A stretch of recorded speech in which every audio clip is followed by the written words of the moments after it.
Hello mga kagulfish, mga kaito. Good morning, good afternoon, and good evening. And ngayon mga kagulfish, pag-uusapan naman natin kung ano ba yung pagkakaiba ng goldfish groomer and goldfish breeder. At sana samahan niyo ako sa part 3. Layla. At sana samahan niyo ako sa part 3. At kung hindi niyo pa po napanood yung napapanood yung part 2 and part 1, please panoorin nyo po yun mga kagulfish bago nyo panoorin yung part 3 natin. So nandyan po sa baba, at nandyan po yung link sa baba. And ano nga bang pinagkaiba ng goldfish groomer and goldfish breeder? So mga kagulfish, tinalakay natin sa part 2 na kung paano mag-groom ng goldfish. Magkaiba naman yung gagawin mo sa goldfish mo kapag gusto mo maging breeder. So, kung gusto mo maging breeder yung goldfish mo, so magkaiba ng proseso sa pag-groom. Siyempre, pagagandahin din naman natin yung yung materialis natin for breeding. Ang pinagkaiba nga lang, so sa goldfish, kapag nag-groom ka, pakakainin mo ng ilang beses yung goldfish mo. Kumbaga, busugin mo lagi ba yung goldfish mo. So sa pag-breed naman, hindi po kailangan pakainin yung mga goldfish natin.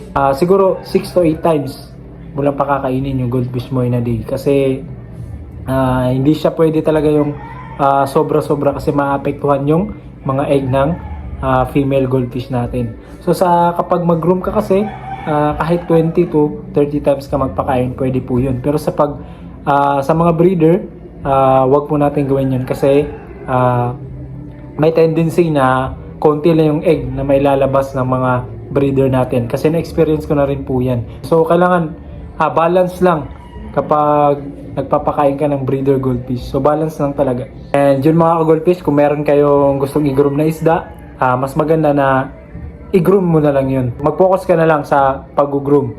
And kung meron ka namang gustong maging breeder, wag mong gawing breeder yung ginroom mo na goldfish o mga isasabak sa show. So kung semi-groom lang, for example, syempre kailangan din naman natin i-groom yung mga breeder, no? So ulitin ko, kailangan din natin i-groom yung mga breeder goldfish natin, pero semi-groom lang. Wag po natin kung baga gawin talaga yung ginagawa ng mga groomer talaga ba? Kasi kung groomer ka, alam mo naman siguro kung ano yung ginagawa mo sa isda mo, di ba?